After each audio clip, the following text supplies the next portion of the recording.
unlike some, I do not think you are crooks. In fact, you're all American companies, and I'm proud of you. And I thank you for supporting the most sophisticated and powerful economy in all of human history, and the jobs you create for Americans in doing it.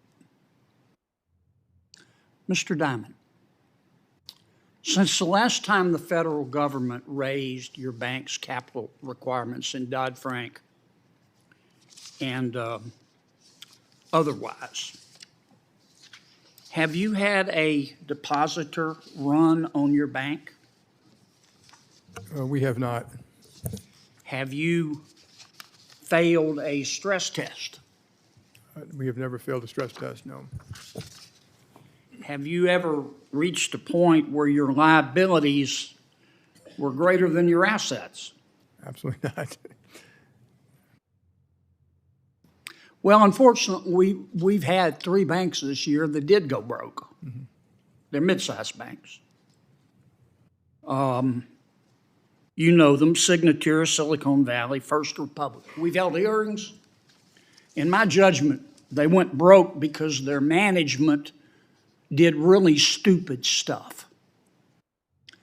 And because the FDIC and the regulators who were in charge of keeping them from doing stupid stuff sat there like bumps on a log, sucking on their teeth, and watched them do stupid stuff.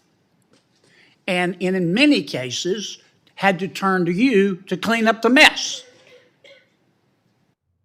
Now, in fairness to the FDIC, it may have been that the people in charge of watching those banks at the FDIC were too busy urinating off the top of a hotel or abusing young women who went to work for the FDIC. The FDIC chairman told us recently, yes, he knew about it, it happened, but he wasn't the chairman yet and didn't have the authority to stop it.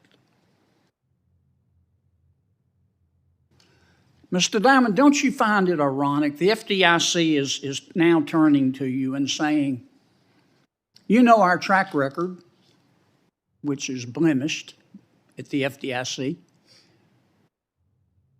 Your bank isn't broken, but we're going to tell you how to fix it. Do you find that ironic?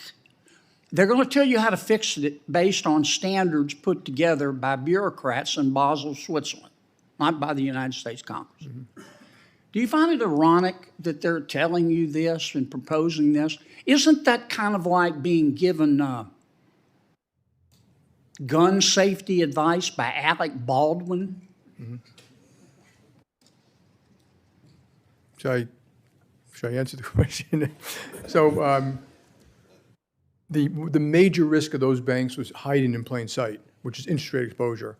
That was known to most people who actually could read a balance sheet and read their financial statements, and that's true. I also think the FDIC said they didn't know. They were busy doing whatever else they were doing at the at their Gomorrah of carnal abuse over there. Yeah.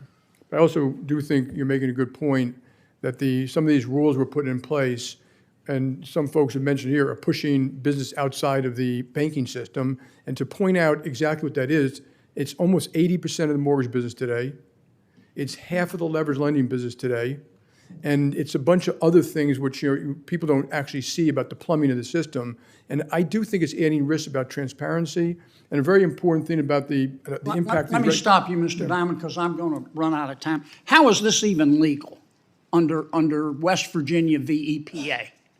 You have bank regulators without clear direction from Congress who are borrowing standards from other regulators in Basel, Switzerland, imposing them on you without clear directive from Congress. It clearly falls under the major questions doctrine.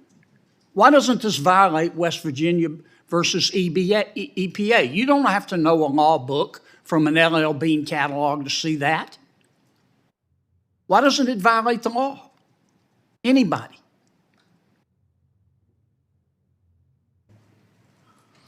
Senator Kennedy's time has expired. Senator Warner from Well, Ms. Virginia. Fraser was about to answer. Would you like to answer, Ms. Fraser? I thought you gave her time. Proceed, please.